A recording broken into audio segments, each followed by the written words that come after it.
First of all, going into institute website, accaglobal.com. Under that, student tab. Under student tab, study support resources. In study support resources, ACCA qualification. In ACCA qualification, advanced performance management. In advanced performance management, first of all, let's go into syllabus. In the syllabus, you will find the syllabus till June 2023 exam, and then from September 23 to June 24, there is a new syllabus. That's the institute rule, that every year after June exam, if there is any changes possible, they do the changes in the syllabus. Suppose I am downloading this material. That is from September 2023 to June 2024, the syllabus.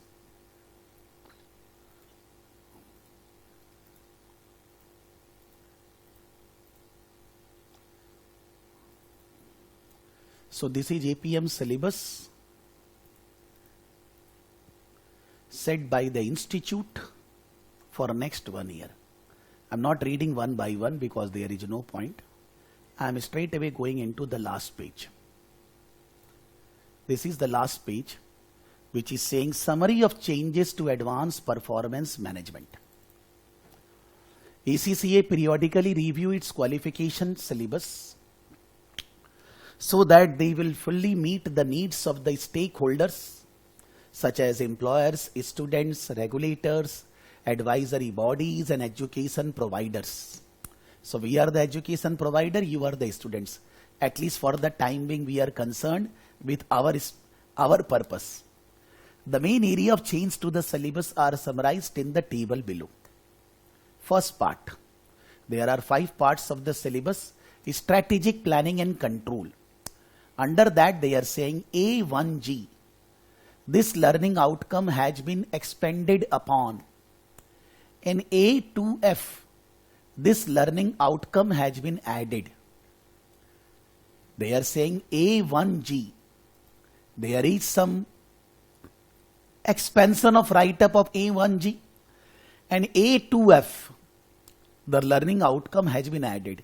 A2F was earlier not there, that is added. Other than that, there is no changes. It is in front of you. Okay. Now, whatever is A1G, I will read. Whatever is A1G. Expanded means what? Maybe something written in a particular format. They are adding some paragraphs, some extra things. When we discuss something in the class, I don't think so I can exactly remember what is written in the books. I have to, in my own sense, need to understand the concept properly. तो मेरे ख्याल से इसको कोई change नहीं बोलते हैं. And A2F, the learning outcome has been added. Let me see what they have added. A1G and A2F. These are the only changes. A1G and A2F. A1G. So this is A. This is detailed syllabus. A1G. A1G is apply and evaluate methods of performance benchmarking. Apply and evaluate methods of performance of benchmarking. So benchmarking was earlier there in the syllabus. Maybe they are explaining the benchmarking methods in more detail. A1G, sorry यार, सही बोला आपने. ये तो पहले से ही था, इसमें कोई changes नहीं है. Evaluate how risk and uncertainty play an important role in planning, decision making and reporting of performance at levels of an organization, including the impact of different risk appetite of the stakeholders. मेरे को जितना ध्यान है कि this was there earlier in A2. The risk and uncertainty was there in A2. Now it is taken to A1. कोई फर्क नहीं पड़ता है. And maybe this portion impact of different risk appetite on stakeholders can be extra. But जब हम लोग ये area पढ़ते हैं रिस्क एंड अनसर्टेनिटी, तो वैसे भी ये डील करना ही पड़ता है. According to my understanding there is no change. A1G, maybe they are saying that it is included here, it was there earlier in A2. A2 के बदले A1 में लाने का कुछ पता नहीं है logic. Maybe they understand better than us. And then maybe this line including the impact on different risk appetite. If in a company there is any project we are doing, and in the project the shareholder expectation, the staff, the suppliers, the bankers, the providers of funds have a different objective. The company, when doing any risk or uncertainty analysis, need to think about all stakeholders, because the company cannot run just only thinking about shareholders. They cannot run in isolation. So when we will consider risk and return, we need to think from the perspective of different stakeholders. And the different stakeholders have different significance in different times of, what I should say, in different projects, in different opportunities.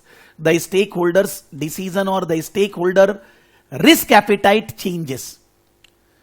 When we discuss risk and return, anyhow we need to discuss whether it is written in any material or not.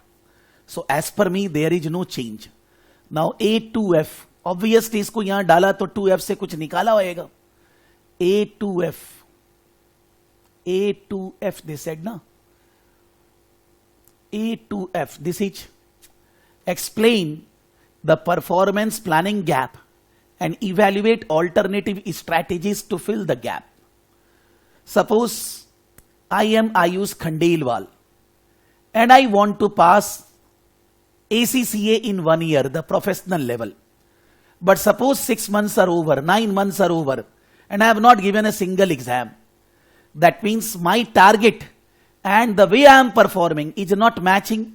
There is a gap. That gap need to be filled up. Now suppose in the next term I will be giving 3 exams together. Should not be. लेकिन इसका मतलब यही है कि performance planning gap and evaluating alternative strategies to fill the gap. कि if there is a gap on what you planned and what you want to achieve, what should be the outcome? The outcome has not happened. Gap does not mean that actually the things has happened. Gap means you are planning something for coming 3 months, 6 months, 1 year.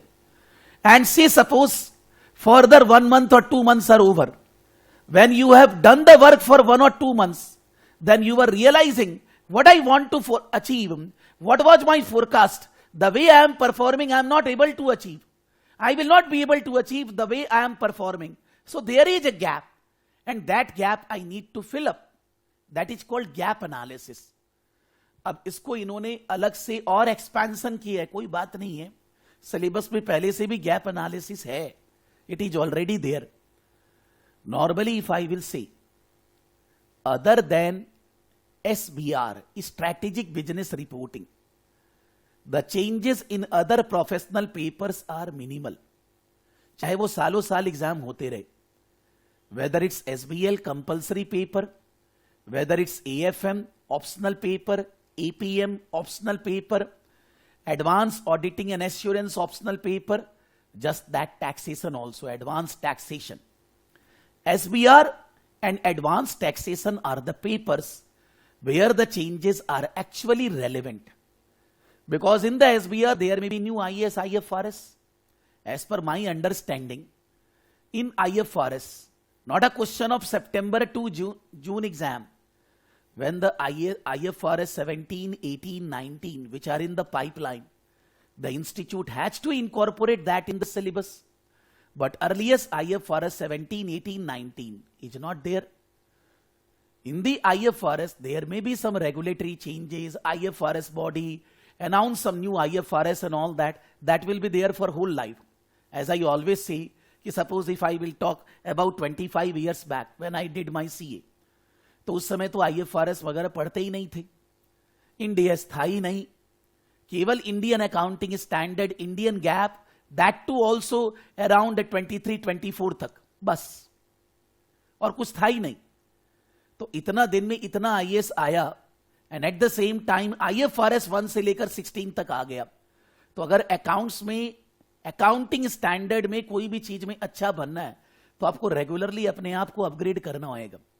May be you have passed the exam, CA, ACC और any exam, but the changes are regularly happening. Changes are already there.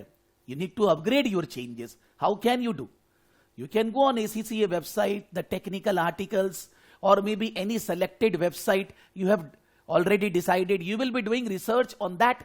अगर आपको उस area में माहिर रहना है, just by passing the exam is not enough, because the changes will always be there. As far as taxation is concerned, in India, in UK, every year there is a new Finance Act. In India, the budgets are introduced in the month of February for next year. Suppose in the current year, February 2023, the budget was announced for April 2023 to March 2024. So there are changes in the taxation laws, rules and regulations, which was there in 2022-23. Similarly, in UK, they have the Finance Act, they have the, HMRC, which introduces the guidelines for next 1 year before the start of the year. In UK also the year ending is March to April to March. It is not exactly 1st April to March. They say 6th April to 5th April. Doesn't matter. But then when the UK exams are held, they are asking in the exams the year in advanced taxation and normal taxation in skill level, it is 22-23 year. That means the rules which were published for 2022 April onwards, those rules were published in UK in February or March 2022. Whatever rules and regulations they have announced for 23-24, that is not tested in the exam. But then taxation, there will be changes because those are regulatory paper. But whether it's auditing, whether it's APM, whether it's AFM, institute can say that we have explained this in more detail. We have reduced the explanation for this. This portion we have deleted. This portion we have added. Those deletion or addition are not a subject, I will say that for a tutor or for a student are going to affect you. Because अब कोई भी चीज को, if it is a theoretical aspects, if it is non-regulatory, there is your own way of understanding the thing. It's not that written in the Kaplan or BPP or anywhere, I will exactly remember the word comma full stop. तो कभी भी AFM, APM, AAA, SBL इनमें कोई changes नहीं. Changes मतलब अब SBL में क्या चेंजेस आया है कि पहले एग्जाम्स 4 आवर्स का हो रहा था, अब एग्जाम 3 आवर्स का होएगा. This is a big change. In SBL पहले जैसे एग्जाम केस स्टडी बेस्ड होता था, अभी भी केस स्टडी बेस्ड ही है. In SBL earlier they were not giving you the case study in advance. They were giving you the case study in the exam hall only. So they were giving you 1 hour extra to read the case study and then giving the answers. But abhi kya hua? Abhi they are saying that we will be giving you case study 15 days before the exam. Exam से 15 दिन पहले हम आपको पहले ही case study दे देंगे. आप वो case study को पढ़ के पहले से ही तैयार रहिए and then you will give exam for 3 hours. So 1 hour case study पढ़ने वाला टाइम निकाल दिया. It's actually there is no change in the syllabus. और वैसे भी एसबीएल में कोई सिलेबस है ही नहीं. It's open ended exam. There is an organisation. About that organisation, their business model, their board structures, their competitors, their financials, their challenges, opportunities and all that are given in some write-up around 15 to 20 pages. And then based on that, you are handling the position in the company, maybe finance manager, maybe finance director, maybe the non-executive director, maybe the chairman, maybe this, that. And the company is facing different opportunities and problems or issues. How can you handle those issues? How can you help the organization to grow? There is no limit for the questions. So earlier exams and the current exam, it's same. Just that earlier, they were not giving you the material in advance. That is given on the day of exam. So you are getting 1 hour extra to read the material. Now that will be given in advance, 15 days before the exam. You are knowing that this is the industry, this is the case, this is the business and all that, and then the questions will be asked in the exam for 3 hours. So the exam time reduced. The pre-seen material, there is a material which will be released for every exam 15 days before, and then the student will be giving exam answer to the question the way they were doing earlier. कोई change नहीं है. ऐसा कुछ change APM AFM में भी आ सकता है कि भाई क्वेश्चंस जो आते हैं उनमें क्वेश्चंस का मार्किंग चेंज कर दिए, क्वेश्चंस हम लोग 2 के बदले 3 कर दिए, 4 कर दिए. उसको क्या समझना है कि that change is from the exam point of view you need to be ready कि भाई ये है, बट कोई सिलेबस चेंज नहीं होता है. इन सब सब्जेक्ट का कोई सिलेबस चेंज नहीं होता है. कोई चीज को थोड़ा और बेटर एक्सप्लेन कर दिए दूसरे तरह से, कोई चीज को हटा दिए, उसका सिग्निफिकेंस कम हो गया, बट फिर भी पढ़ने के टाइम पे उनको डील करना पड़ता है. तो आप कभी भी एग्जाम दे आज से 10 साल बाद, ये बात दिमाग से निकाल दीजिए, सर सिलेबस तो नया आया है, एपीएम में सर नया चीज आया, कोई चेंज नहीं होता. एएफएम का एग्जाम मान लीजिए अब अर्नब यू हैव गिवन, कोई बाद में देगा, पहले का कोई फर्क नहीं पड़ता है यार. ऐसे ही एएफएम का खोल लीजिए, कोई चेंज नहीं है. कोई चीज को अलग से एक्सप्लेन कर रहा है, डिफरेंट वे में लिख रहा है, वो तो वैसे भी वर्ड और लैंग्वेज तो we can't remember. So this is first thing that you need to discount in your brain, not for now, for whole life. These types of papers don't have any changes. इनका कोई change नहीं होता. इतना जो technical बात लिख रहा है A1G, A1F, उसमें ही समझ में आ रहा है कोई चेंज नहीं, कोई चेंज नहीं. एसबीएल के अंदर चेंजेस एग्जाम पैटर्न में आया है, सिलेबस वगैरह कोई चेंज नहीं है, पेपर वैसे ही है कि स्टडी मटेरियल एग्जाम के दिन देने के बजाय 15 दिन पहले, बस इतना ही चेंज है. Now, going into further area of this,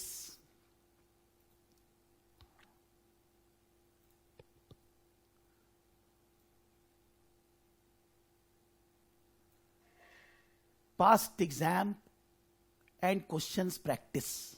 Going here, past exam and question practice. Need to use our ID and password. Only registered student can log in here.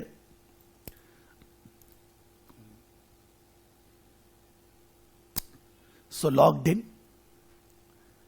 When you will log in here, in the right, this is taken when you are using your ID and password here. It is actually attached website to the ACCA website. This is just, you can say, for tutors and for students. Even others, those who have login ID password, they can go here. But purpose इसका student और tutors के लिए ही है कि student को paper practice करना है, mock papers करना है, और टीचर्स को क्लासेस में मॉक पेपर्स वगैरह कराना है, तो उनको यहां जाना होगा. इसमें आपका लॉगिन आईडी और पासवर्ड आप यूज करोगे, ये अपने आप खुल जाएगा. अब इसमें जितने भी 15 पेपर्स है, all 15 papers are here. We are concern with APM, advance performance management. ये है advance performance management official resources. Official resources को क्लिक किया गया. Now you are getting past exam library. Past exam library में 1 2 3 4 5 6 exams are there. Practice exams, practice exams में 1 2 3 4 exams are there. That means 6 + 4 as on today the 10 papers are there. 10 paper है यहां पर जो आपको दिया हुआ है. And this website they have introduced during the corona time, I think in the year around 2021. Don't remember exactly, maybe 2020 end भी हो सकता है. उन्होंने ये वेबसाइट लॉन्च किया. उस समय यहां पर हर एक सब्जेक्ट के अंदर देयर वेयर 1 और 2 पेपर्स. पहले तो एक था, फिर धीरे करके 2 हुआ, और धीरे धीरे करके अब 10 पेपर हो गया है. And every term whenever I open this website, I found more and more papers given by the institute for practice purpose, which is very good. कि they started with 1 or 2 papers and now they are having ample of papers. कोई भी student जो exam देने जाएगा, चाहे वो world rank लाने वाला है, ये 10 का 10 पेपर वो कर ही नहीं सकता. ऑलरेडी ज्यादा हो गया, already more than what you can do. It is more than enough. But still institute will go on increasing the papers. Institute ने यह भी बोल के रखा है कि जो भी मटेरियल स्टडी करने के लिए चाहिए, वो लोग वो मटेरियल भी फ्री में स्टूडेंट को जून एग्जाम के बाद देंगे. अभी तक दे हैव नॉट गिवन. अभी तक दी website is not showing the study material, study text, exam kit, but it will be coming very soon. When it will be launched, you will be receiving a mail from the institute that go there and all the materials are there. हम लोग को भी वो लोग बताएंगे. हम लोग को पहले से बोल चुका है कि जून एग्जाम के बाद may be they are in the preparation as soon as may be in few days, 2-4 दिन में आ जाएगा. तो the website, you don't need to purchase any study material, exam kit और anything. All will be there on the institute website. अभी नहीं है, आते ही मैं भी बता दूंगा. They have not yet updated. Because of that may be they are changing so many things. तो बहुत सारा रिप्लाई भी नहीं कर रहे आजकल. When we are asking something, they are not replying. Maybe they are busy with developing the study material and question bank and everything for the students. तो हम लोग जब क्लास में क्वेश्चंस वगैरह प्रैक्टिस करेंगे, हम लोग उनका study material, exam kit on screen use करेंगे. अभी तो नहीं है, जैसे ही आएगा हम उसी से पढ़ेंगे. We will do the answers there only so that it will be very helpful for us. ठीक है.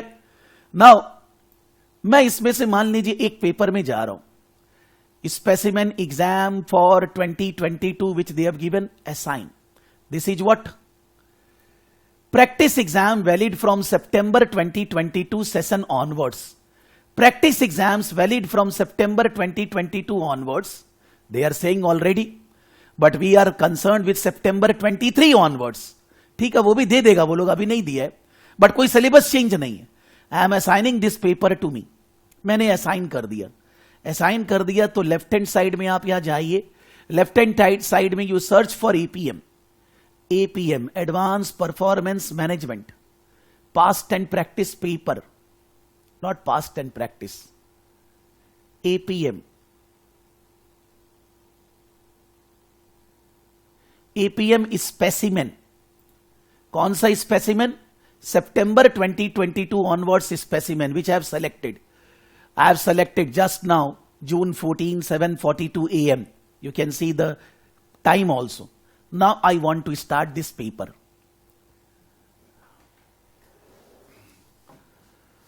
Once I click start this paper, you understand that when you will be giving exam, ऐसा ही screen आपका खुलेगा.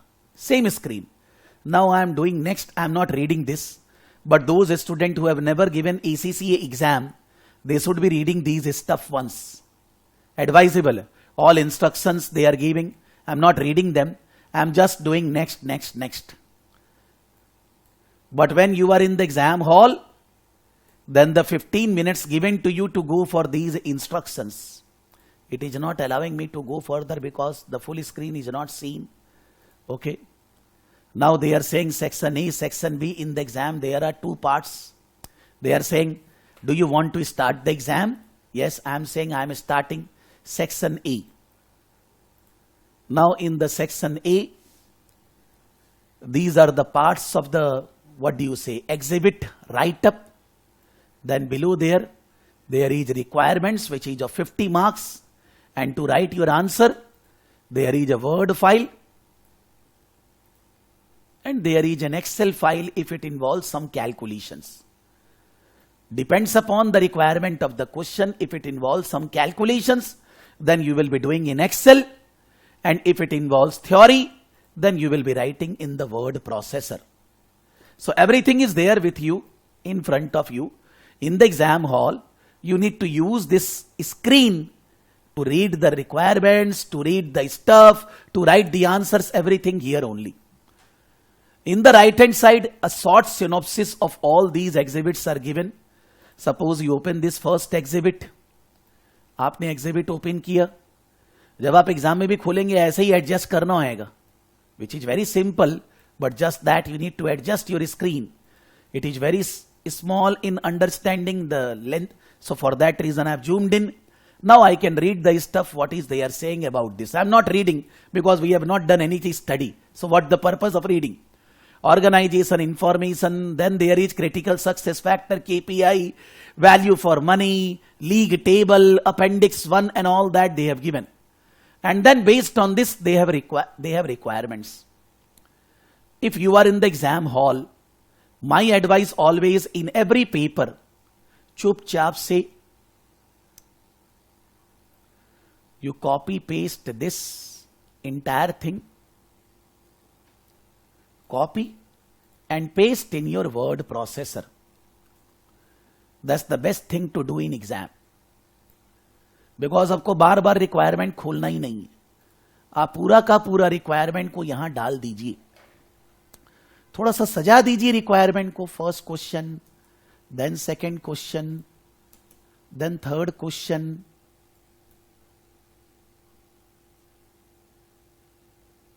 And then this professional marks. आपको इसमें से कुछ adjustment करना हो कर लेंगे।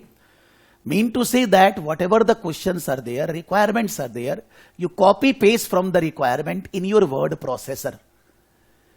Once you have copy pasted, read the requirement properly. Before start reading anything, read the requirement properly. Ki what they are asking. Even though you need to read it again, but once you read first and then you read these exhibit, then always you will be feeling comfortable while reading the exhibit. Why I am reading? Because you know that what is the question. So when you know the question, what is to be answered, what is the exact requirement, while reading these stuff, you will be more focused. And after reading the stuff, when you are reading, you need to correlate that this one is related with my requirement 1. Or maybe value for money is related with requirement 1. That you can concentrate while reading the stuff, with which question, which exhibit is related. So when you will be answering relating to that question, you will be focusing on that exhibit. Suppose I will mean to say that relating to requirement 1, this exhibit 2 is relevant. So I have opened this, okay, increasing zoom size, and at the same time I am opening the word processor also. Both are together. थोड़ा सा इसको adjust कर देते हैं।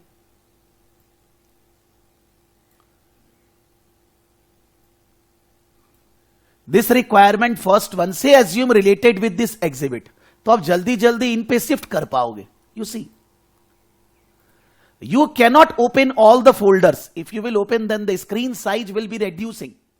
So when the screen size is less, you will feel uncomfortable to type and write the answers.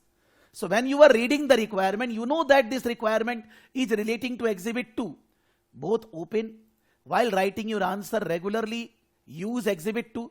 Read exhibit very properly, very carefully, with focus, so that you don't need to open exhibit again and again, but still keep it in the back side, so that you can write the answer for this with more logic. That even though I am saying, but then that practice need to be done by the student. Even though I will be solving papers in the class and all that, but that practice need to be done by the student, because your comfort, you will be able to analyze. How you will be performing in the exam, that's your call. But just that the institute norm for years relating to APM subject, that there will be a first question of 50 marks. In the 50 marks, there are different requirements, 10 marks, 12 marks, 14 marks, 12 marks, and all that, based on some exhibits, based on some write-up.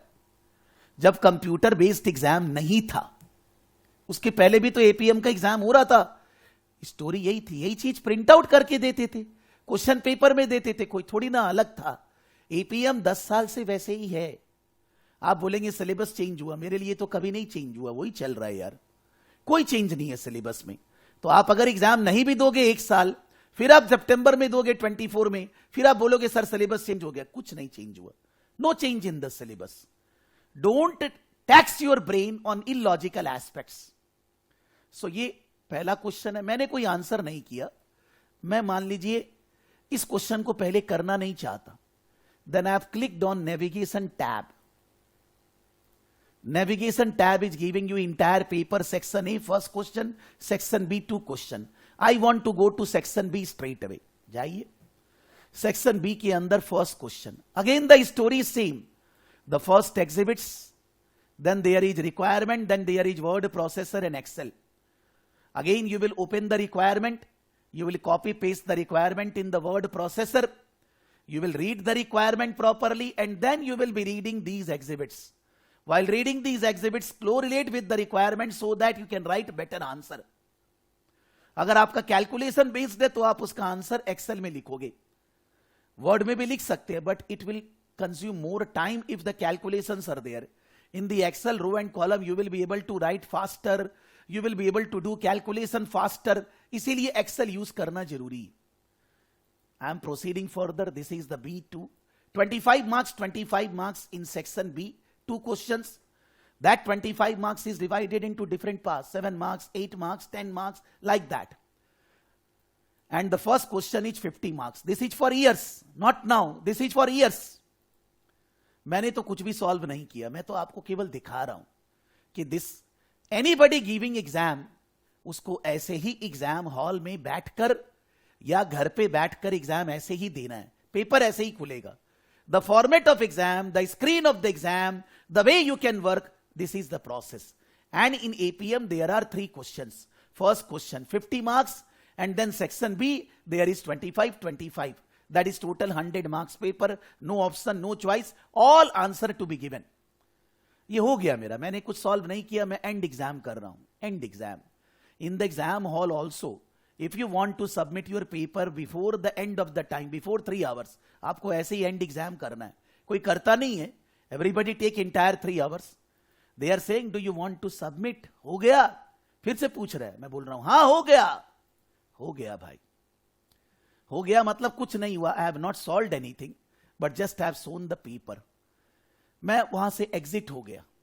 अब exit हो गया तो मैंने जो paper solve किया है, मैंने किया नहीं, बट आप जब सॉल्व करेंगे, you want to evaluate your answer with the model answer. कैसा किए, नहीं किए, इंस्टीट्यूट का मॉडल आंसर क्या है, अच्छा है, खराब है, कहां पर इंप्रूव करना है, वो सबसे ज्यादा जरूरी है. केवल पेपर सॉल्व करने से कुछ नहीं होना है. If you don't work on your weak areas, if you don't work on your improvement, what is the purpose of doing the mock paper? तो आप मार्क टैब में जाइए. The same screen which opened earlier, the same screen, mark tab. Mark tab के अंदर again APM,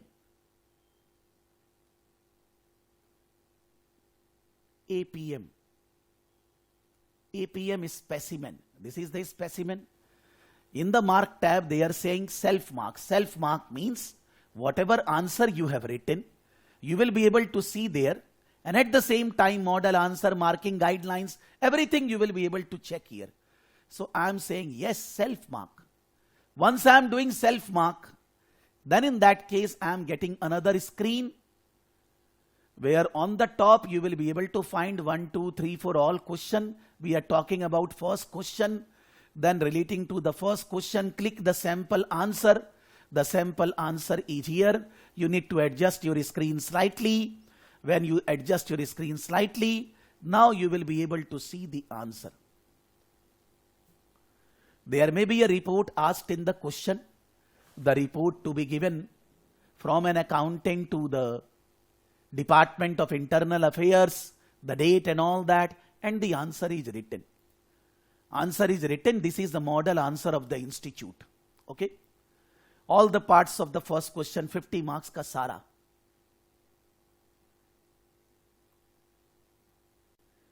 There may be some calculation also.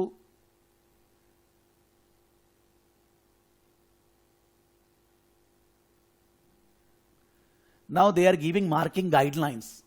The first question was based on CSF and KPI. The student will be awarded marks, 4 marks for the justification of the changes to the 4 KPIs, and up to 4 marks for discussion of KPIs for each area. Justification, 4 marks for justification and 4 marks for discussion of KPI of each area. In total 16 marks. I don't know about the question. I have not read.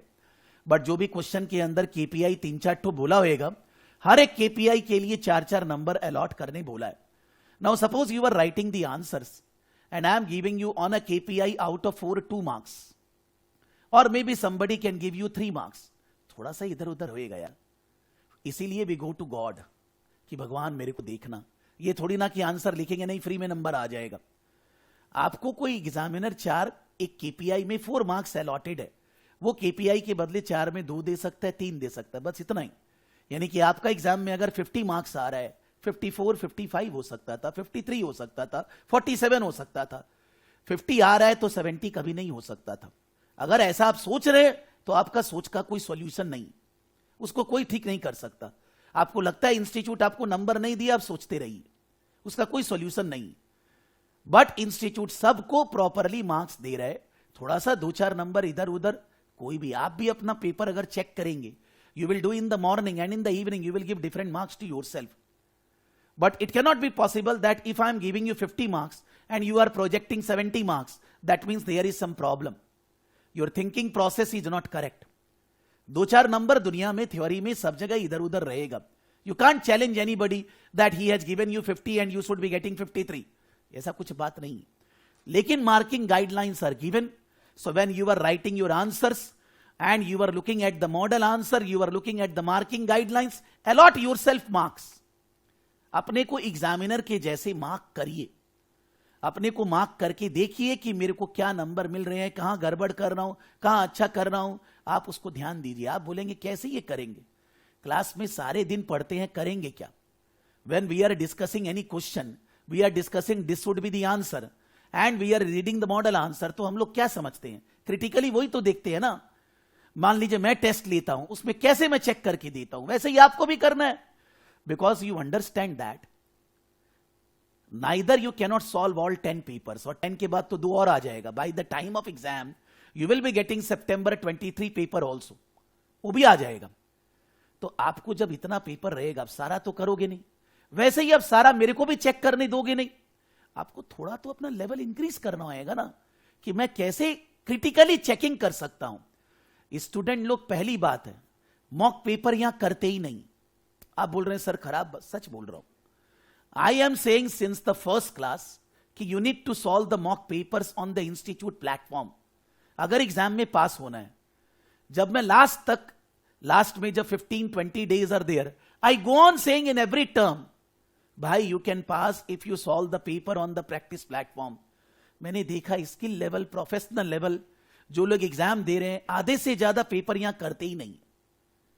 और अगर करते भी हैं, even though if they are doing, then also they are just solving question, but they are not evaluating with the model answers.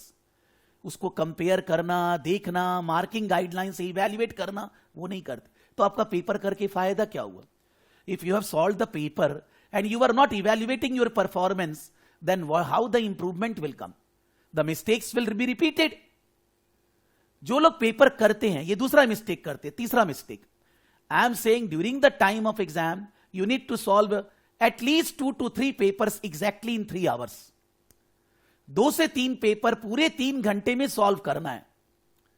ये तो और कम लोग करते. पहले तो पेपर नहीं करते, पेपर करते तो इवैल्यूएशन नहीं करते, और इवैल्यूएशन करते तो पेपर 3 घंटा में कोई भी सॉल्व नहीं करते. You are having 1 hour, you are solving some of the questions. तो आप एक भी पेपर, मान लीजिए there are some students who are saying that sir I solved entire 10 papers, उसके बाद भी वो फेल हो गया, मान लीजिए. इसका मतलब कारण क्या है? Not that he is a बेवकूफ. When the student has solved 10 papers, how can he fail the exam? Question will be different in the exam, but why he or she failed? Only one reason. उसने वो जो papers किए, या तो उसने model answer से evaluate किया ही नहीं, और या उसने 3 घंटा में एक भी पेपर सॉल्व नहीं किया. जबकि you need to solve at least 2 to 3 papers, not now, before the exam. 10-15 दिन के अंदर इंस्टीट्यूट के प्लेटफॉर्म पे 3 पेपर, 2 पेपर, 3-3 घंटे में, फुल 3 hours सॉल्व करना मस्ट है. I am not asking everybody in the class that you give the exam in June, whether you did that और नॉट, बिकॉज फायदा नहीं है. अगर आप ये करोगे, मेरे को पता रहेगा. आप बोलोगे सर मैंने तो आपको बताया नहीं. सर मैं आपको डेली पढ़ा रहा हूं. I am teaching you, I am seeing you daily, whether you are doing live, recorded, anything. मैं तो आपसे कनेक्टेड हूं. एक एक जन के बारे में मेरे को मालूम है. एक एक जन के बारे में हम लिख के रखते हैं, ये पास होगा, ये फेल होगा, ये. क्यों? क्वेश्चन ये आ रहा है कि अभी जब हम स्टार्ट करते हैं, हमें टाइम बहुत बढ़िया से दिखता है. 3 months is enough to prepare and pass 1 exam. जब फर्स्ट क्लास है, कुछ स्टूडेंट्स लाइव है. अब ये बैच में तो मान लीजिए 35-40 स्टूडेंट हैं, लेकिन आज एसबीआर और आईएफआरएस में तो 120 students were there. Surjeet, you remember at the end how many students were doing the live class? Question ये नहीं है कि you are not able to do live class, कोई प्रॉब्लम नहीं है. You are busy, you may be you have office in the morning time only, लेकिन सबके लिए तो लाइव क्लास अलग अलग टाइम पे कैसे अरेंज करें? ठीक है भाई, क्लास के साथ तो रहो. If you are not able to do the live classes, be with the class. The recordings are there with you. Do the recordings. अब मैं फर्स्ट क्लास में दिखा रहा हूं पेपर कैसे करना है, आंसर कैसे देखना है, लेकिन एग्जाम के टाइम पे sir I am not able to open the answer, sir I am not getting the model answer, how I will see this thing which I am showing you, how I can communicate in a voice message, in a phone call, how I will be able to communicate when I am showing you in the first class how to open the mock papers on the institute website, how to evaluate with the model answers। तो अब first class से ही चौकन्ने क्यों नहीं होते? क्या problem है जीवन में कि एग्जाम के टाइम पे सारा टेंशन लेना है 5 दिन पहले, sir I am not able to open the answer, sir I am not able to, अरे यार इसको बताएं कैसे, how I will say. And then when I am saying कि see the first video, see the first class when I explained that, देखना नहीं है, बात सुनना नहीं है एकदम भी, तो और दिल को चोट लगती है कि आप जब इस समय 4 दिन 5 दिन बाकी आप ये पूछ रहे हैं मॉडल आंसर कैसे देखेंगे, तो इन दैट केस आप पेपर तो कब करेंगे, किया ही नहीं है। Need to be serious from the first class, whatever instructions given to all of you, because your objective is to pass the exam, to grow in life। और आपके पास होने से मेरा फायदा है, more and more students are passing, the pass percentage is good, award from the ACCA institute, more and more students, आपको फायदा बहुत कम है। तो जब मैं फर्स्ट क्लास से आपको बात बोल रहा हूं, आपको सुनना पड़ेगा ना उसको। You have to follow my instructions from the first class। मैं और इससे ज्यादा नहीं बोल सकता। I am not angry, but I just feel very sad at the time of exam student is saying I am not able to check the mock answers and all that। अरे यार नहीं भी कर रहे फर्स्ट क्लास का video तो खोल ले प्लीज भाई, बिकॉज मैंने तो ये दिखाया, अभी मैं इसको बोलूंगा without the video how you will be able to understand, there is no other way. तो जब फर्स्ट क्लास से जो चीज कर रहे हैं आप उसको आखिरी क्लास में पूछते हैं तो दिल को बहुत चोट लगती है। नहीं करेंगे ऐसा। We are not solving papers now. You cannot solve papers now. When the syllabus will complete. Our target to complete the syllabus around 15th or 20th of August. मोटा मोटी 15-20 अगस्त तक अपने को सिलेबस खत्म करना है। That means if the exam is say on 7th September, 8th September, 6th September, whenever, जब भी आपका एग्जाम हो उससे 15-20 दिन पहले। आप बोलेंगे इतना लेट क्यों? कोई प्रॉब्लम नहीं है भाई, आपको सिलेबस कंप्लीट चाहिए 1 मंथ के अंदर। पुराना रिकॉर्डिंग है, कोई सिलेबस तो चेंज है नहीं। You complete in 1 month, but you will be doing bad, because केवल रिकॉर्डिंग करते जाएंगे और अपने आप कुछ पढ़ेंगे नहीं, सब बर्बाद होएगा। That is totally wrong way of study. फिर तो मैं भी कर सकता हूं ना, in place of taking 2 classes in a week, why not I take 5-6 classes in a week. Because 2 class लेने से मेरे को 20 क्लास लगता है। एपीएम कंप्लीट करने में never it take more than 20 classes for 7 to 8 years, हर साल 20 क्लास करीब। तो मेरे को तो 20 क्लास वीक में 5 दिन, 20 days फिनिश 20 क्लासेस, सबको फेल करा दूंगा। Everybody will fail in the exam, because if I will teach something and you are not revising it, you are not practicing on your own, how you can get the concept and you can, माने you cannot pass the exam। सीधा सीधी rule है। हम लोग 10 दिन का खाना एक ही दिन में थोड़ी ना खा सकते हैं, अपने को खाना खाना है धीरे धीरे, आज का आज। और ऐसा भी नहीं कि भाई आज कल पढ़ाई नहीं करेंगे, सारा एग्जाम के टाइम पे 7 days छुट्टी लेकर 12 घंटा करके पढ़ेंगे। That also is not possible in ACCA। आप अभी पढ़ोगे नहीं और सारा पढ़ाई आप लास्ट का 10 दिन करोगे, may be by taking holiday from office, not advisable. You cannot pass the exam like that. आपको हर दिन जैसे खाना खाते हैं, हर दिन थोड़ा थोड़ा पढ़ना है।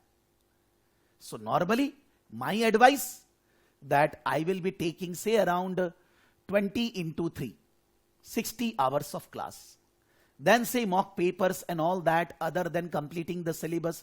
3-4 क्लास लेते हैं, कुछ पेपर्स कराते हैं, आपका टेस्ट लेते हैं। So my classes will be how much, say around 80 hours, approximately 85, 75, 80 hours। 80 hour is your self study, total 160 hour, and if you count from today till the day of exam, it's around more than 90 days। यानी कि एक दिन का 2 घंटा से भी ज्यादा नहीं। आप बोलेंगे सर केवल 2 घंटा पढ़ने से अरे रैंक लाएंगे भाई, पास की बात ही नहीं हो रही। You will be able to score rank in APM if you regularly study 2 hours। When I am saying study 2 hours means it's study। Your mobile phone should be switched off or it should not be in usable। TV should be switched off. Nobody should be there in front of you in your family members. आप पूरा focus करके study करेंगे. जैसे मैं हर batch में बोलता हूं, मैं सुबह 5 बजे, आज भी मैं 5 बजे उठा हूं, जबकि मैं 10 दिन से आपका पेपर पढ़ रहा हूं कि मेरे को आज जो पढ़ाना है, 10 दिन से वही चीज पढ़े जा रहा हूं बार बार कि I can teach well, I will be able to give outcome in the class, should be feeling confident. मान ले मेरा भी तो एग्जाम ही है ना, आपका एग्जाम तो एक दिन होता है, हमारा तो एग्जाम हर दिन होता है, हर दिन क्लास देते हैं. क्यों सुबह पहले 5 बजे उठ के जोश आ रहा है? क्या दोपहर में पढ़ना मना है? यार दोपहर में ये स्टाफ, वो स्टाफ, ये फोन आ गया, वो आ गया, ये कोई क्वेश्चन ये बोल रहा है, कोई स्टूडेंट बोल रहा है सर मेरा तो ये नहीं खुल. सबका प्रॉब्लम तो दूर करना होगा ना. That disturbance will not allow me to study. It's impossible. कभी फैमिली का इशू, कभी ये इशू, कभी वो, कुछ और हो गया. आपको पढ़ने के लिए फोकस चाहिए. सुबह 5 बजे कोई टेंशन ही नहीं है. कोई स्टूडेंट कोई मैसेज करेगा, उसको भी तो 5 बजे उठना पड़ेगा, उठ ही नहीं सकता है वो. तो जब आपको लगे कि आप वैसे फोकस्ड स्टडी 2 आवर्स कर सकते हैं, at that time you need to study, whether it's morning, whether it's afternoon, whether it's evening, I don't know. That's your understanding कि मेरे पास सिचुएशन कैसा है. मेरे को 2 घंटे एकदम शांति से मन लगा के पढ़ना है. If someday you are not well, थोड़ा देर 10 मिनट ही पढ़ लो यार. One single day should not be going without study. Every day you need to study. In average in a week 15 hours study. अब आप उसको कैसे मैनेज करोगे ये आपको सोचना है. जब हम लोग आज कुछ डिस्कस करेंगे, पढ़ेंगे, हम लोग एग्जाम्पल्स लेंगे, डिस्कस करेंगे, आपको सबसे पहले उसका रिकॉर्डिंग करना है. You need to do the recording of the same thing. बोलेगा ये तो जनरल था, कॉमन था, पूरा सिलेबस में ही कॉमन थिंग है. अरे भाई कॉमन थिंग भी ध्यान नहीं रहता है. क्लास के बाद एक बार record, you can increase the speed. In place of माने 1 you can make the speed 1.25, 1.5. जो चीज मैं बोल रहा हूं थोड़ा स्पीड में आ जाएगा. द क्लास के recording can be completed faster. जो क्वेश्चंस क्लास में डिस्कस होंगे, the questions which we will be discussing in the class, after doing the recording you need to write those questions. Practice in writing. Theory है और बड़ा problem है. What is the difference between a numerical paper and theory paper? I am saying, just give me time. I am just saying that कि मैंने मान लीजिए कोई चीज डिस्कस करके 2 क्वेश्चन का आंसर डिस्कस किया, वो दोनों क्वेश्चन का आंसर क्लास का रिकॉर्डिंग करने के बाद लिख कर करिए. नहीं तो आप पढ़ेंगे क्या 2 घंटे? If today is the class, next class is on Monday, तो आप Wednesday, Thursday, Friday, Saturday, Sunday क्या करेंगे? क्लास तो कर लिए. By that we can not pass the exam. Whatever is taught in the class you have to do recording. कि मान लीजिए आज का पढ़ाई क्लास के साथ हो गया, आज और नहीं पढ़ना है, tomorrow you will do recording. कल पढ़ाई हो गया. Day after tomorrow on Friday, whatever is taught in the class, whatever questions are discussed in the class, you will be solving in writing. आप लिख कर करोगे. लिख कर मतलब पेन एंड पेपर नहीं, on screen, because there is no pen and paper exam. So you need to type on screen on word file. Word file में type करोगे न्यूमेरिकल्स एक्सेल. आंसर लिखने के बाद मॉडल आंसर इंस्टीट्यूट में उसका answer दिया हुआ है, उससे इवैल्यूएट करोगे. क्लास में डिस्कस हुआ है, आपने समझा कैसे लिखना है, आपने उसको लिखा, फिर मॉडल आंसर से इवैल्यूएट करोगे. अपने गलतियों पे ध्यान दोगे, उसको फोकस करोगे कि मेरे को ये चीज को ठीक करना है. अगर आपका आंसर लिखने के बाद भी आपको कोई इश्यू है, क्लास में उसको मेल डाल दोगे कि भाई मैंने ये क्वेश्चन किया था, ये क्वेश्चन है, ये इसका आंसर है, मेरे को ये इश्यूज है. ये चीज मेल मत डालना कि सर मेरा लैंग्वेज उनके लैंग्वेज से अलग है. You can't write, even you study for 100 years, whatever they have written exactly in comma full stop. You need to understand that everybody has his own style. आपको logically देखना है what each question is asking, what we have discussed in the class, then you are writing the answer, then you are evaluating with the model answers. आपको समझ में आ ही जाएगा. फिर भी problem हो, आप जरूर भेजिए उसको. आप क्लास में हो नहीं हो, हम लोग क्लास में लेंथ में उसको फिर से डिस्कस करेंगे अच्छे से टाइम लेकर. यानी कि जो मंडे वेडनेसडे क्लास हुआ उसको पढ़ने में ही तो आपको संडे तक लग जाएगा. जब आपको लगता है कि आप थोड़ा जल्दी पढ़ लिए, होना चाहिए, तो एक दिन रखिए out of Monday to Sunday. One day you should keep that whatever we are studying on Monday Wednesday, उससे रिलेटेड कुछ क्वेश्चंस जो क्लास में नहीं डिस्कस हुआ, which we have not discussed, आप उनको भी सॉल्व करेंगे। सारा नहीं, 2-4 ठो, 1 क्वेश्चन 2 क्वेश्चन। लेकिन जब आप क्वेश्चंस वो सॉल्व करेंगे जो क्लास में डिस्कस नहीं हुआ, those questions you will be solving without looking anything, without referring the model answers and in a time bound environment. Suppose there is a question of 10 marks, 100 marks 180 minutes, so 10 marks into 1.8 18 minutes, 20 minute में उसका पूरा answer लिख के खत्म करना है। उसके बाद मॉडल आंसर से इवैल्यूएट करना है, और अगर कोई प्रॉब्लम है मॉडल आंसर देखने के बाद भी, तो अपना आंसर, इंस्टीट्यूट का आंसर और क्या प्रॉब्लम है उसको मेल में भेजेंगे। In exam kit, in study text, so many questions are there. आपको कुछ क्वेश्चंस लिख के सॉल्व करना आएगा। In theory subject what happens, suppose I am teaching SBR, suppose I am teaching AFM. SBR AFM में numericals है, there is goodwill calculation, there is depreciation, there is amortisation, there is other calculation of financial instrument, present value, future value. Similarly if it is AFM, future options का calculations करना है, कोई भी NPV calculate करना है।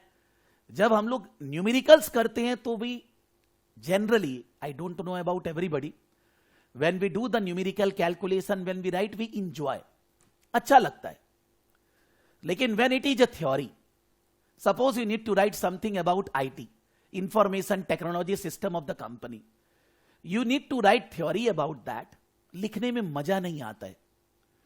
When you are reading, you understand, you enjoy. When you are hearing, you enjoy. But you generally don't try to write on your own.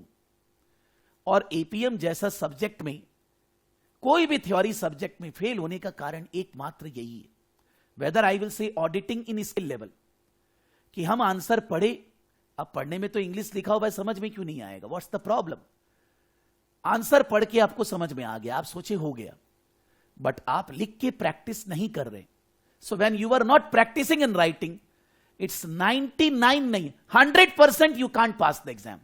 If I will be giving exam, मान लीजिए मैं इतना पढ़ के मैं exam अगर देने जा रहा हूं, मेरे को भी वो करना होगा जो मैं आपको बोल रहा हूं। Not that I am a teacher studying and teaching for 20-25 years, तो मेरे को नहीं, हमको भी करना होगा सर। अगर मेरे को एग्जाम देना है तो मेरे को भी क्वेश्चंस को लिख के प्रैक्टिस करना है in time bound environment.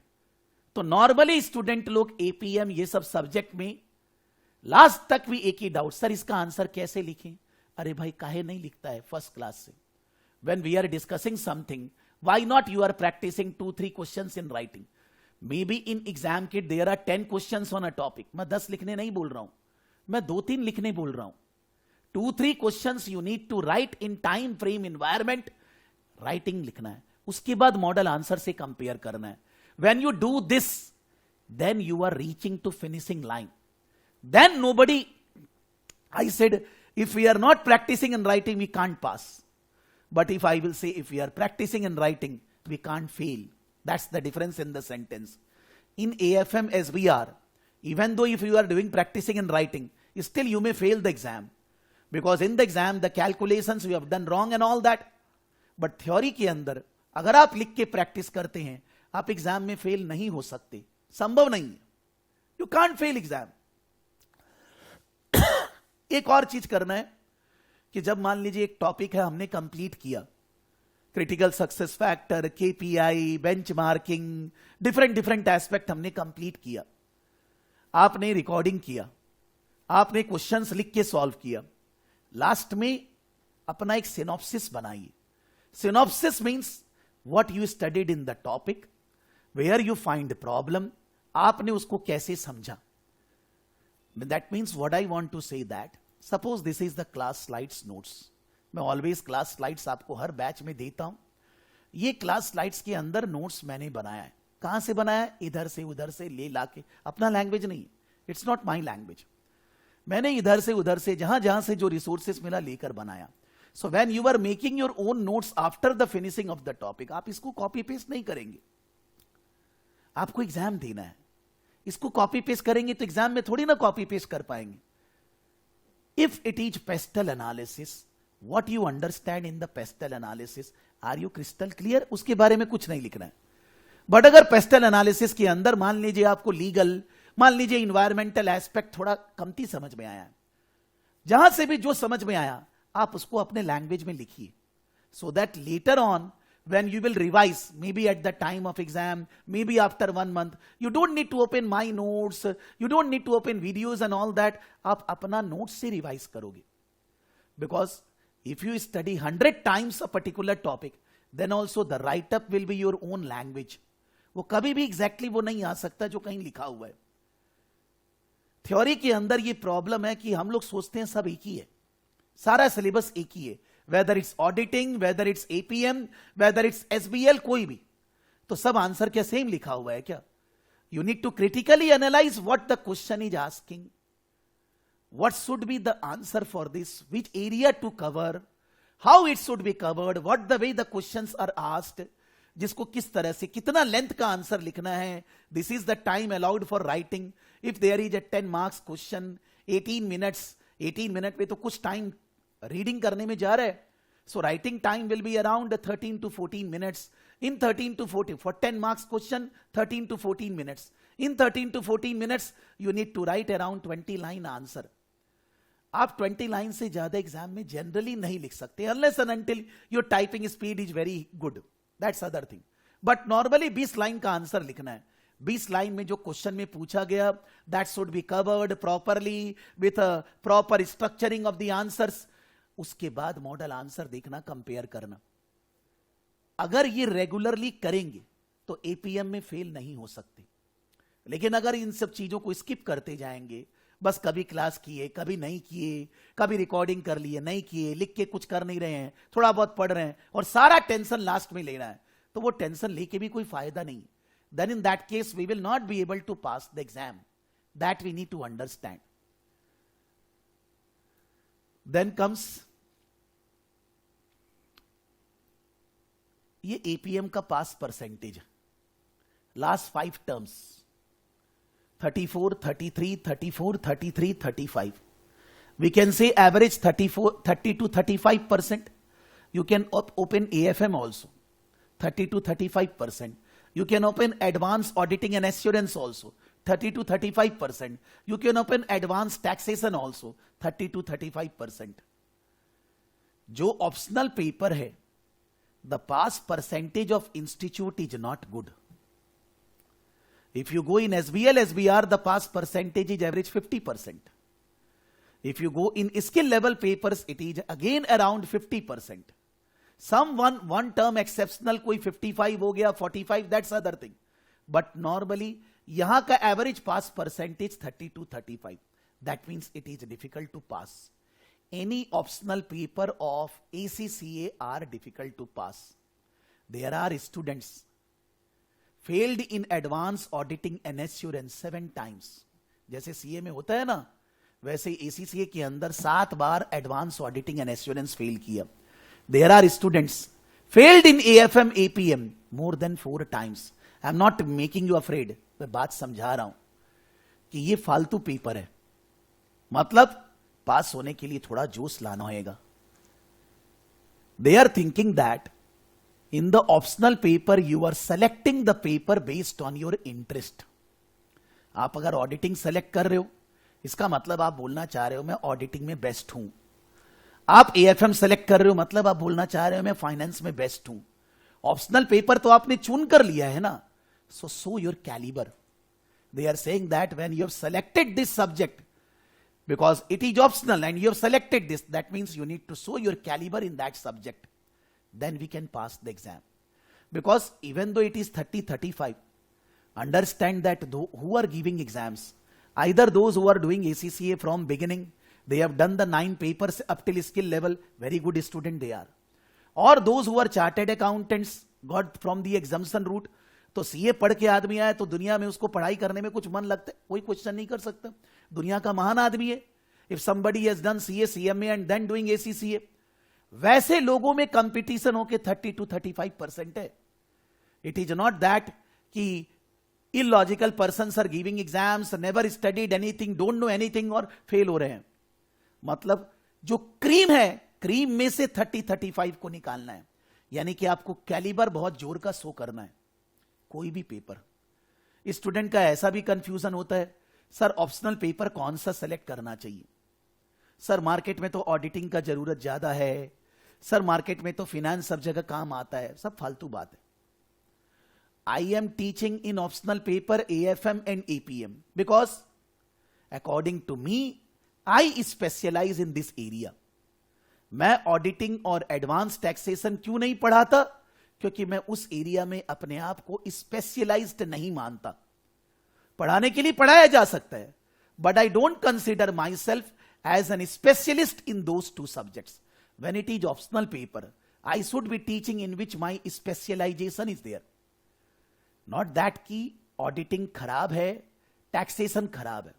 Similarly you need to think, we are doing in our class APM AFM, okay, but there are any student in the world, they are raising question continuously, जिसको देखो यही पूछता है sir कौन सा optional paper करें, sir auditing का तो ज्यादा जरूरत है। तो क्या परफॉर्मेंस इवैल्यूएशन का जरूरत नहीं है?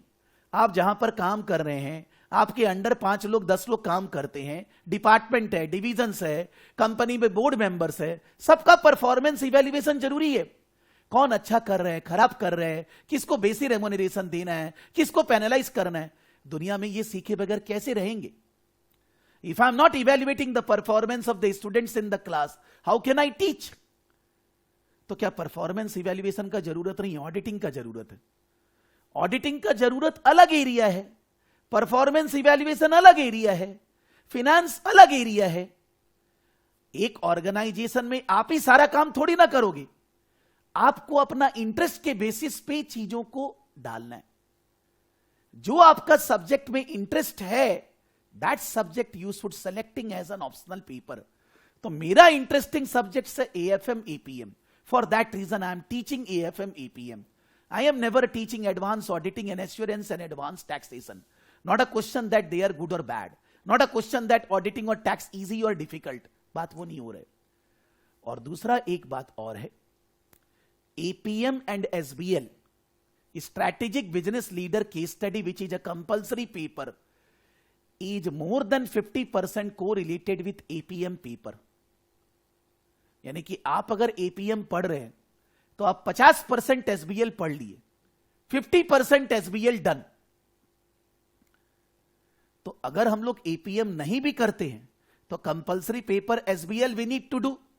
तो APM SBL मैंने साथ साथ रखा है कि APM I teach for September quarter and SBL I teach for December quarter। दोनों को साथ में रखने का रीजन है, since years, first quarter I am teaching AFM, second quarter I am teaching SBR, then third and fourth quarter I am teaching APM and SBL, because since they are correlated subjects, it is easy to tackle both the subjects together। कभी कभी मान लीजिए कोई APM पढ़ा, exam नहीं दिया, या exam दिया पास नहीं हुआ, तो मैं उसको क्या बोलता हूं, भाई दिसंबर में तुम APM SBL दोनों देना।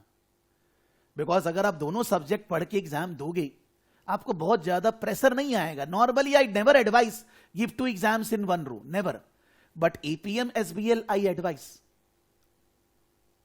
अगर आप APM का एग्जाम सितंबर में नहीं देते हो, कोई भी कारण हो, या दिया नहीं हुआ, तो आपको दिसंबर में APM SBL दोनों एग्जाम देने में ज्यादा तकलीफ नहीं होगी, because they are correlated subjects.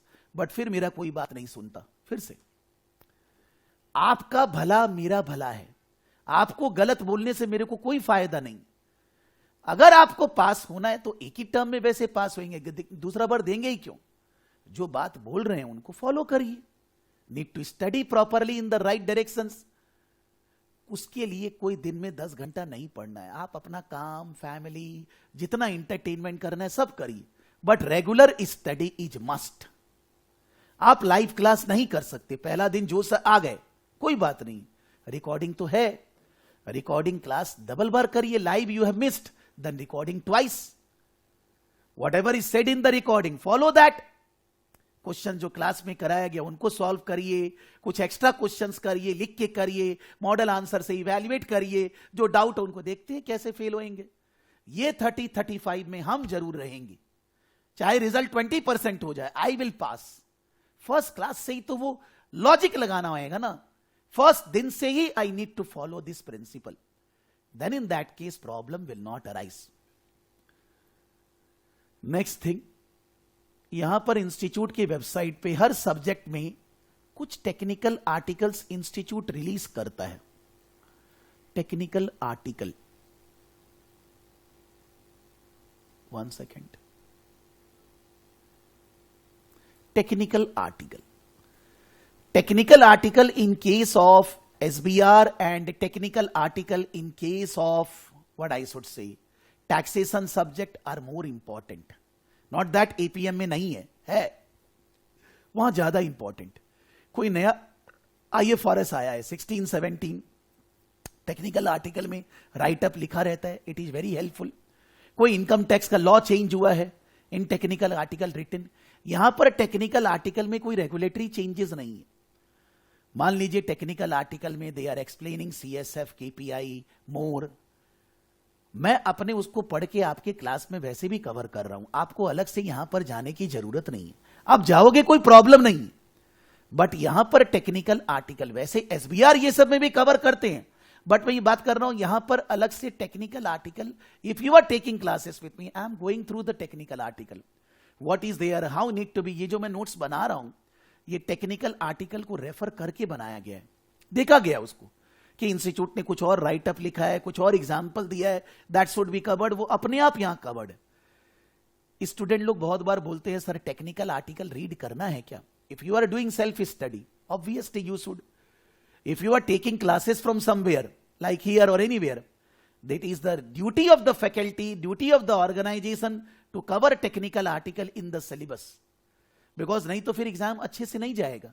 कुछ भी नया चीज इंस्टीट्यूट अगर बोल रहा है वो कवर होना चाहिए, वो सब हम लोग क्लासेस में कवर करते हैं. अब वापस से यही बात है कि you will say exact language comma full stop कैसे आएगा. मैं और भी रेफर कर रहा हूं, मेरे पास कापलान का ट्यूटर रिसोर्सेस है, उनको भी रेफर कर रहे हैं, जो केवल ट्यूटर्स को मिलता है. अभी ACCA भी जब वेबसाइट डेवलप करेगा, so they will be giving some extra tutor resources which will not be available to students. Tutor को अलग से रिसोर्सेस मिलता है, उसको हम लोग को पे करना है, आपको पेमेंट नहीं करना है for material. For tutor resources we need to pay to ACCA institute for developing that tutor resources. So we are using all those resources for your benefit, that is covered in the class. आपको अलग से उसके ऊपर कोई ज्यादा ध्यान नहीं देना है. Then comes last thing which I always say in every batch, कि आपको अगर कोई टेक्निकल क्वेरी होता है, वीडियो नहीं चल रहा है, कुछ प्रॉब्लम है, तो आप मेल डालेंगे. Even though the numbers are written, don't call them, because if you call now both the numbers are in the office, all 3 numbers. Office में वो फोन है, ऑफिस में कोई नहीं है, अभी सुबह पहले कौन आएगा? So if you are calling, you are getting irritated, they are not picking up your call, don't call. Even after the office staff starts 10-10:30, don't call. आप बोलेंगे सर मेरा फोन नहीं उठाया, वो वॉशरूम में हो सकता है, नाश्ता कर रहे हैं, यार कौन किसको किसको पकड़ेगा. बेटर चुपचाप से आप मेल डालिए. Whatever your technical issues are there relating to software, relating to video, relating to notes, just mail here.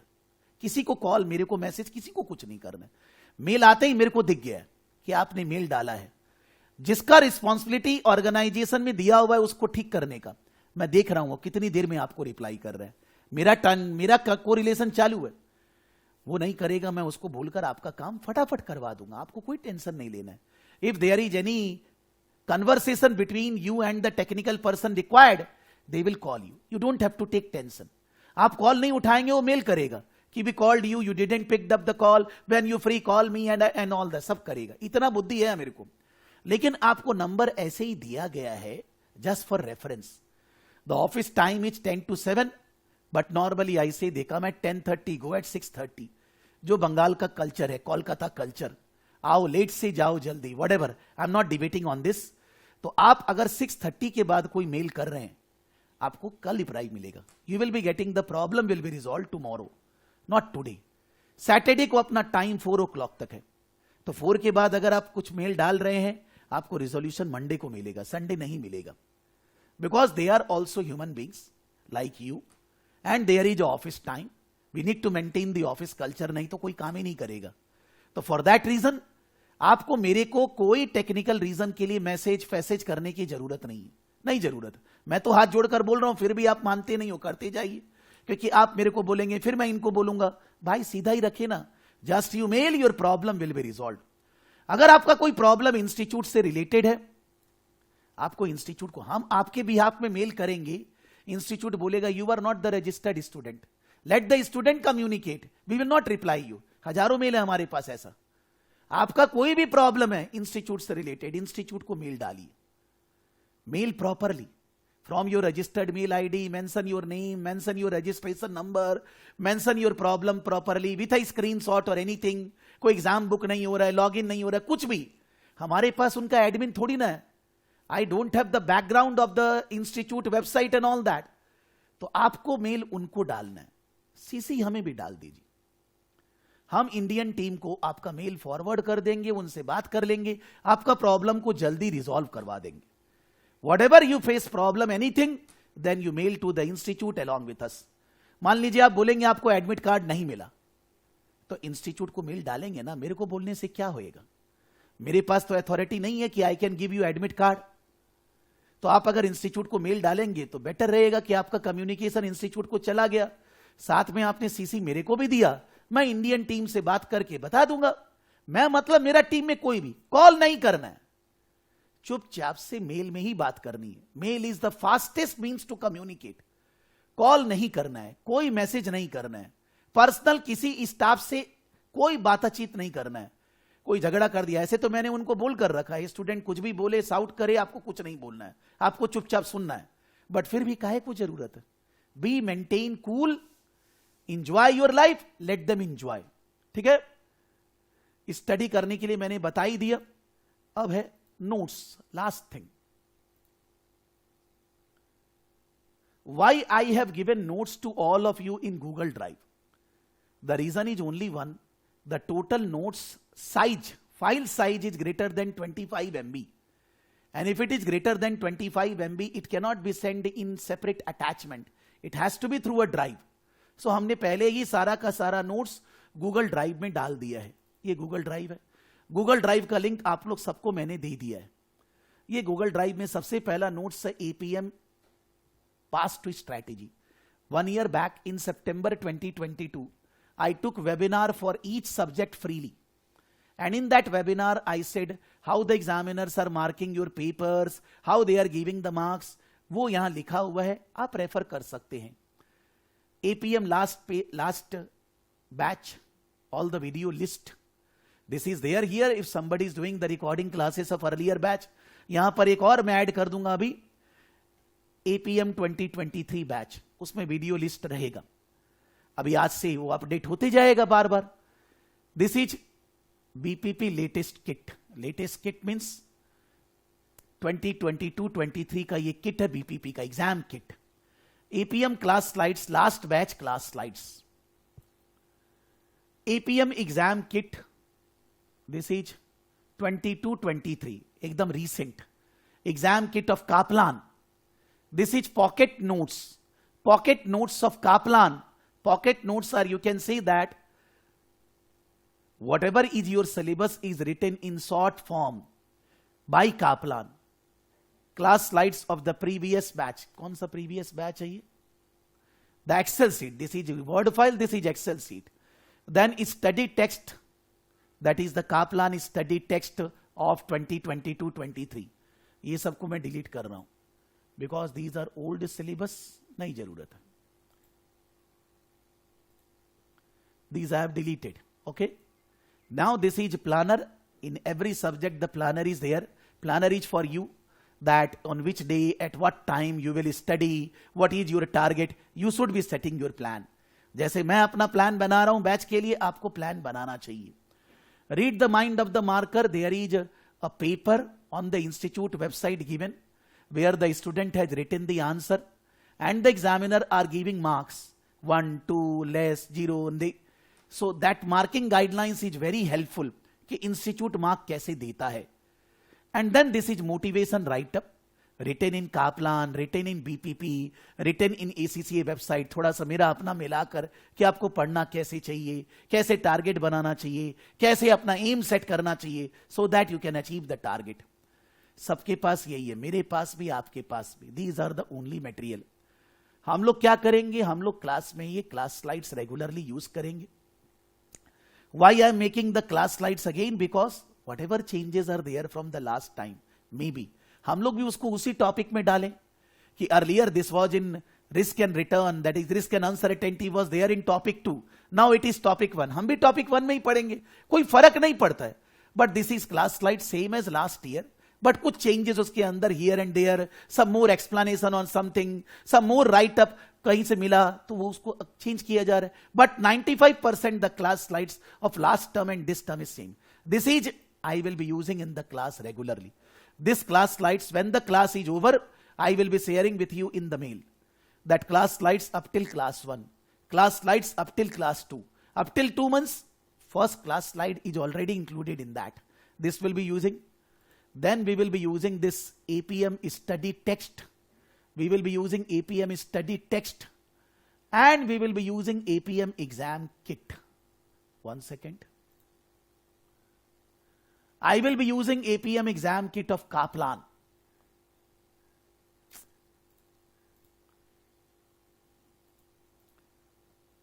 APM exam kit for Kaplan. ये जो एग्जाम किट है, in the exam kit only questions are there, but in the study text question and solutions write up both are there. But in the exam kit only questions and their solutions. The subject is not explained in the exam kit. So we will be doing some questions from exam kit, some questions from study text. You will be practicing some questions. जहां जहां मेरे topic खत्म हुआ है, जैसे जैसे topic खत्म होएगा, हर एक टॉपिक के एंड में इस टॉपिक से रिलेटेड कहां पर क्या क्या क्वेश्चंस है in exam kit, that is written, कि आपको खोजना नहीं पड़े. एग्जाम किट का page number, question number, all are written. This is first topic. You should try questions from study text, from exam kit, planning 1, 4, all are written. आपको इसमें से सब नहीं करना है, कुछ तो करेंगे यार, 2-3 तो, 1-2 questions, 2-3 question in the time framed environment. When the subject is completed, you will be practicing and writing, then evaluating with the model answers. लेकिन जितना भी क्वेश्चन एग्जाम किट में इस फर्स्ट टॉपिक से रिलेटेड है, सब यहां दिया हुआ है. All are given here. Exam kit always, this class slide I will be always updating after every class, because मेरे को भी पढ़ना है, मेरे को भी नोट्स बनाना है, आपके जैसे मेरे को भी पढ़ाई करना है. ऐसा नहीं है कि आपके जैसे पढ़ाने के लिए चुपचाप आ गए, नहीं sir. If I will not study, then I will not be able to teach properly in the class. I will not be feeling confident. I will not be able to give good outcome. सबको अपना मेहनत करना है. Everybody need to work hard. Everybody need to do their piece of work. Nobody can do your work. You have to do your own work. और अगर आप normally इस तरह से करेंगे, मेरे हिसाब से कोई प्रॉब्लम एपीएम में पास होने की नहीं होने वाली है. आप लाइव क्लास करो ना करो, बिजी हो आप, कोई बात नहीं. बिकॉज कौन सा live class, it is years. Live class is being done by 10-15% students. चाहे कितना ही बोल लो, कोई फर्क नहीं पड़ता. तो इसका मतलब ये थोड़ी ना 10-15% ही पास होते हैं. 50% स्टूडेंट एग्जाम देते हैं, पास होते हैं. 50% देते ही नहीं है. They are dropouts, they are never giving exam. So no question of pass and fail. हो सकता है उसमें 50% में जो एग्जाम देकर पास होते हैं, कुछ 2-4 लोग बाद में पास होते हैं, एक बार में नहीं होते हैं. इतना ही होता है और कुछ नहीं. ऐसा कोई नहीं है कि जो पास नहीं होता एग्जाम देकर. बिकॉज एग्जाम तो तभी देने जाएंगे ना when you are prepared. When you are not prepared, you are not going to go for exam. That is, you can say, basic introduction. I always take in the first class this much time for making you known the pattern, how to study, change in the syllabus, exam pattern, what is the exam process, how you need to study for any technical query, how you need to solve, material to be used and everything. Relating to this, anybody has any specific query? Anything to ask for the time being? Arnab, Ayush, Abbas, Narendra ji, Sudipta, Surjit, किसी को कुछ बोलना है, कुछ पूछना है, कुछ भी मन में आ रहा है पूछिए, दूसरे से मत सोचिए व्हाट अदर्स विल थिंक. आपके मन में जो आता है आपको पूछना होगा ना. Anybody else, anything to ask?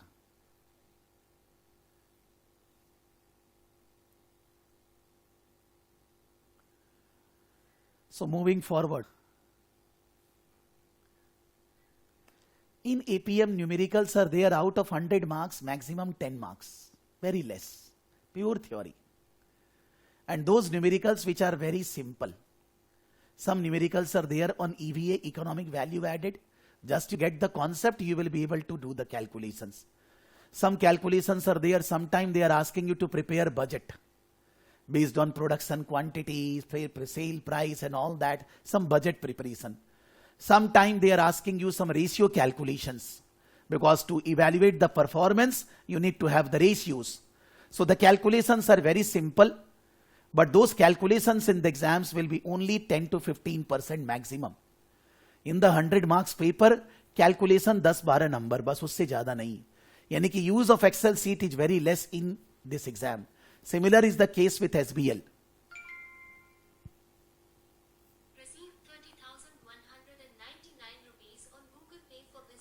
For SBL also the same story is there. The numericals are very less. So this is a good thing also, this is a bad thing also. Good thing, for studying theory subjects, the time requirement is less. अगर आप SBR के लिए सुरोजित मान लीजिए 200 घंटा total में पढ़ा class के साथ अपने आप से, तो आपको यहां पर अभी 20% कम पढ़ना है, 160 आवर ही पढ़ना है. Whenever theory subjects are there, the training class time, the self-study time reduces. That's a good part. But the worst part, in a theory, we generally don't practice in writing. Just we read, we understand, that's gone. And that creates a problem in the exam, that in theory subjects, we fail in the exam more than the numerical subjects.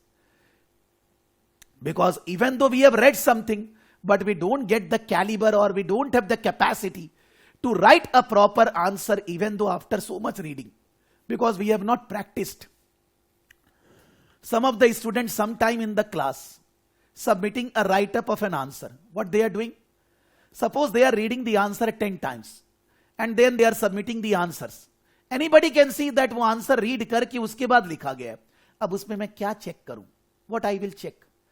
If you have read an question का answer 3 या 4 बार 5 बार, आप अपने language में उसको लिखे, लेकिन 4 बार पढ़ने के बाद, तो वहां जो पैराग्राफ है आपका भी वही पैराग्राफ है, थोड़ा सा लैंग्वेज अलग है. मैं उसमें क्या बोलूं, 10 में 10. आप वैसा चीज मेरे को नहीं दिखाइए. And those student have failed in the exam, they will say that sir मैंने तो लिख कर किया था. ए भाई, लिख कर करेंगे तो आपका एग्जैक्टली वैसा ही पैराग्राफ बन जाए, इतना समझ में आता है, बाल सफेद हो गया. And that what you want to check from me. If you have written exactly the model answer, तो उसमें मैं क्या बोलूं, 10 में 10, 100 आउट ऑफ 100. बट आप समझ नहीं रहे कि आपको अपने जब आप क्वेश्चंस क्लास में डिस्कस हुआ उनको लिखे, तो वो तो डिस्कशन हो गया, वो तो मॉडल आंसर जैसा ही आएगा. But there are questions which are not discussed in the class. If you write on your own, you will be writing differently the way the model answers are written. And when you read the model answer, then the confusion will arise. Then my job comes. But आप वैसा ही answer लिखकर मेरे को दोगे, कोई मतलब नहीं है. There is no point. You need to be genuine with yourself. When I am taking class test, suppose some student are writing the answer, referring the material and all that. कोई फायदा नहीं. Because हमको समझ में आ रहा है, मेरे को दिख रहा है कि आप गलत कर रहे हैं. आप अपने आप से जेन्युइन रहकर परफॉर्मेंस करिए. जब आप क्वेश्चंस का आंसर करते हैं, कुछ देखिए मत. आपने पढ़ा है, लिखिए क्या होता है. एग्जाम थोड़ी ना कि फेल होने का डर है. भाई देखे तो सर ये कितना खराब लिखते हैं. Let's see. अभी आयुष जी, आपका दोस्त महारानवा, ठीक है, महारानवा अभी जब क्लासेस अटेंड किया एसबीएल के लिए, मैंने बोला कि वो फेल नहीं होगा एग्जाम में, बिकॉज उसने सारा आंसर लिख लिख कर दिया सब. फिर लास्ट पे तो बोलने लग गया सर रैंक लाने के लिए कितना नंबर चाहिए होता है, क्योंकि उसको लगने लगा अब मैं रैंक ले आऊंगा, क्योंकि बार बार लिखते गया थ्योरी. मैंने होमवर्क दिया, टास्क दिया, असाइनमेंट दिया, लिखा, सारा आंसर सबमिट किया. मान लीजिए क्लास लाइव नहीं किया, लेकिन सारा लिखने से उसका रिदम बन गया. वो दिख रहा है that I can see, he can pass the exam. गड़बड़ी क्या हुआ, एग्जाम में 15 नंबर का छोड़कर आया है. 85 मार्क्स का पेपर किया है. फिर भी मेरे को लगता है कि 85 मार्क्स में वो 50 मार्क्स स्कोर कर सकता है. बट हो सकता है ना 48, 47 आ जाए. वो 15 नंबर छोड़ना नहीं था.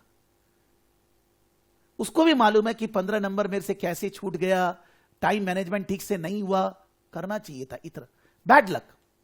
अभी एग्जाम का रिजल्ट क्या होगा मालूम नहीं है, लेकिन उनका कोई बहुत कमती नंबर नहीं आने वाला है कि 20-30 नंबर आएगा। अगर मान लीजिए नहीं पास हुआ 47-48 बिकॉज 15 नंबर में 0 हो गया, वैसे चांसेस है कि वो इतना नॉलेज गेन कर चुके हैं लिख लिख के, प्रैक्टिस करके, which is required in SBL and APM, कि एग्जाम में 85 मार्क्स में भी वो 50 लाने का कैपेसिटी रखते हैं। तो 85 में 50 तो 100 मार्क्स का अगर करते तो 60-65 तो हो ही रहा है। और ये जो एसबीएल पेपर वगैरह है इसमें कोई 90 नहीं आता है। APM paper nobody gets 90। In APM paper students are scoring around 70 to 80। APM paper का हाईएस्ट, वर्ल्ड हाईएस्ट है around 70 to 80 term after term. World rank की बात कर रहा हूं मैं, थ्योरी है ना, थोड़ा बहुत तो इधर उधर मार्क्स कटेगा ही, थोड़ा ठीक से नहीं लिखे, पॉइंट्स कवर नहीं किए, लेंथ थोड़ा शॉर्ट हो गया, कहीं ना कहीं तो कुछ इश्यू आएगा। सो नॉर्मली एपीएम के अंदर highest marks are 70 to 80।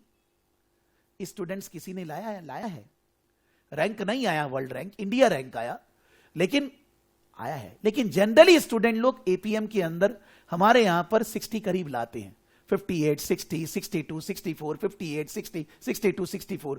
You remember, Surojit, when you joined the classes for AFM, before that, Pratik and Vaisali gave the exam for APM.